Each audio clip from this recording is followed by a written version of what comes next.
MSP sir बैठे हुए हैं यहाँ पे, क्या कर रहे हैं एक बार एमएसपी सर से जानेंगे, बैठ के कर क्या रहे हैं। हाँ जी एमएसपी सर नमस्कार। नमस्कार सुधीर सर, नमस्कार। कैसे हो? सर बढ़िया हूँ, आप सुनाइए। Always fine. क्या कर रहे हो सर? सर अभी एक आईबी की वैकेंसी आई थी, जी। जैसे कि आपने महसूस किया होगा, नोटिफिकेशन कुछ समय पहले आईबी ने डाला था, तो एक 10वीं पास वैकेंसी आई है, बहुत ही बढ़िया वैकेंसी आई है। और उसी के बारे में हम एक तरह से मॉक टेस्ट बच्चों की तैयार करने लग रहे हैं, क्योंकि जो वैकेंसी आई है तो हमारे भी कर्तव्य बनता है कि बच्चों के एक सही रणनीति से और सही दिशा से बेहतरीन तरीके से बेहतरीन अंदाज से तैयारी कराए। तो उस मॉक टेस्ट के ऊपर अभी हमारी चर्चा चल रही थी, जैसे कि आप लोग देख पाओगे। किस प्रकार की वैकेंसी है सर ये? देखो सर, अभी एक नोटिफिकेशन आया था, जैसे कि मेरे हाथ में वो पीडीएफ है, तो जी। नोटिफिकेशन ये है, ये भर्ती जो आई है ना, एमटीएस की भर्ती आई है। लेकिन ऐसा नहीं है कि एमटीएस की ही भर्ती है, जी। ये है नाम भला ही एमटीएस, इसमें ऐसा नहीं चपड़ासी के काम करना पड़ेगा। हम्म। ये जो भर्ती है ना, ये ग्रुप सी की भर्ती है, अच्छा। लेकिन लिख रखा है क्या है, एमटीएस, और ये है रियल में ग्रुप सी की भर्ती। तो बहुत ही अच्छी वैकेंसी है, और ये भारत में अलग अलग जोन वाइज वैकेंसी निकलती है एमटीएस के अच्छा। द्वारा, मतलब आईबी के द्वारा। जी। तो इसमें जैसे कि आप लोग देख पा रहे हो, अलग अलग जोन है। तो हम्म। सबसे ज्यादा अगर मैं बात करूँ, टोटल 362 वैकेंसी है, जी। 362 वैकेंसी है। इन 362 वैकेंसी में सबसे ज्यादा तो दिल्ली आईबी हेडक्वार्टर है ना, वहां से वैकेंसी है। 108 वैकेंसी दिल्ली हाई जो हेडक्वार्टर वहां से है। हम्म। तो एक एमटीएस की भर्ती है, बट ग्रुप सी की भर्ती है, और जी। बहुत ही अच्छी भर्ती है। और ओनली 10वीं पास? हाँ बिल्कुल, सबसे बड़ी मेन चीज है कि 10वीं पास है, इसमें कोई प्लस टू यानी 12th नहीं मांग हम्म। रहे, कि कोई ग्रेजुएशन नहीं है, एसीआईओ का फार्म नहीं है, एमटीएस का है ना, वैसे है ग्रुप सी के। तो मात्र 10th पास है इसमें। तो 10वीं पास के जो विद्यार्थी हैं उनके लिए बहुत बड़ी खबर है ये, कि जिसने भी 10वीं पास कर रखी है वो इस फॉर्म को भर सकता है। जी तो बिल्कुल। सर इसके अंदर उम्र क्या रहेगी, जैसे हमारे जो विद्यार्थी जानना चाहते हैं? हाँ, तो देखो, इसमें जो एज फैक्टर की हम बात करें, तो जो सबसे पहले तो 10th पास आपका होना जरूरी है। जी। तो 18 से 25 एज है ना, यानी कि जिस बच्चे की उम्र 18 साल हो चुकी है और 25 साल से पहले का, वो कैंडिडेट इसमें अप्लाई कर सकता है। जी। लेकिन ऐसा नहीं कि 18 से 25 साल तक के बच्चे भर सकते हैं। 25 साल से ज्यादा किसी की उम्र 26 हो चुकी है, तो इसमें क्या है, कंडीशन क्या है कि अगर आपका ओबीसी सर्टिफिकेट, आप ओबीसी हो या एसटी एससी हो, तो आपको 3 साल की छूट दी गई है, जो कि जी। सभी फॉर्म के अंदर होता है ऐसा। तो अगर आपकी 28 साल भी एज है ना, तो भी आप फॉर्म अप्लाई कर सकते हो। जी।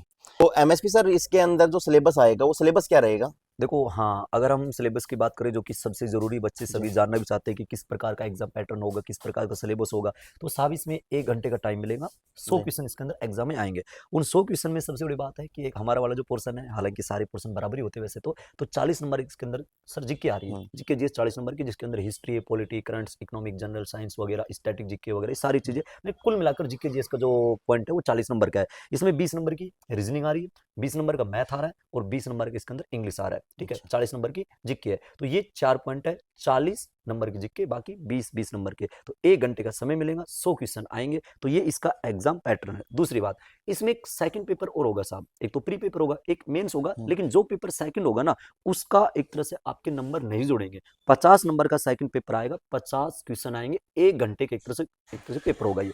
अब जो 50 क्वेश्चन आएंगे ना, उसमें आपके अगर 20 नंबर भी आ गए ना, तो आप एक तरह से क्वालिफाई हो। कुल मिलाकर सेकंड जो एग्जाम है, टायर 2 जो होगा ना, उसमें सिर्फ आपने पासिंग मार्क नंबर लेने, यानी क्वालिफाई नेचर का सिस्टम है इसमें।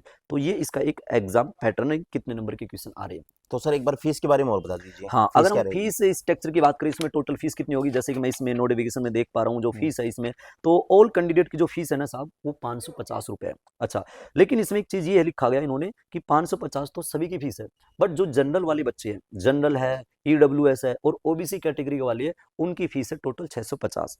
यानी ईडब्ल्यूएस, ओबीसी और मेल, ये जो बंदे हैं, male candidate, general, OBC, EWS, इनके 650।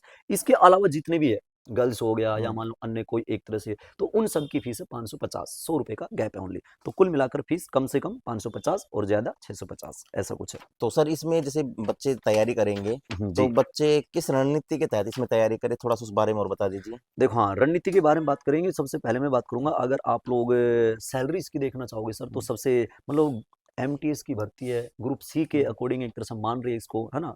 तो इसका जो सैलरी जो इसमें है ना सर, मंथली की अगर बात करें, तो इसमें इन्होंने नोटिफिकेशन में डाला है कि 56,900 रुपए इसकी सैलरी है। छप्पन और हजार नौ सौ रुपये जी बिल्कुल, 10वीं 10वीं पास पास के लिए? वैकेंसी और सैलरी 56,900 रुपए इसके अंदर। समझ पा रहे हो ना आप लोग। जी। जी। दूसरी बात इसमें क्या है कि अभी 8वां पे कमीशन आ जाएंगे हम्म। 2026 में। तो कुल मिलाकर हम पे कमीशन सब कुछ एक तरह से लगा के, अलाउंस वगैरह सब कुछ लगा के, तो मैं जिस हिसाब से समझ पा रहा हूँ, जो भी मैंने 8वें पे कमीशन के बारे में जितना भी एनालिसिस किया है, तो कुल मिलाकर 65-70 हज़ार के समथिंग की सैलरी बैठ जाएंगे। तो कुल मिलाकर एक 10वीं एक पास बच्चा नेक्स्ट ईयर में अगर आज फार्म भर रहा है, अभी कुछ समय बाद इसका एग्जाम हम्म, हो जाएगा, तो सैलरी 2026 में ले ही लेगा। तो 70 70-75 हज़ार या 65 हज़ार के मतलब समथिंग वो एक बंदा 10वीं साइन मारेगा। 10वीं पास बच्चा 70 से 75 हजार रुपए सैलरी ले सकता जी, है। बिल्कुल, बिल्कुल, जी। है ना? वैसे 56,900 सैलरी हम्म, है इन प्रेज़ेंट टाइम पे जी। इसकी मंथली, ठीक है? हाँ, 18,000 एक तरह से शुरू होता है ग्रेड पे वगैरह से। जी।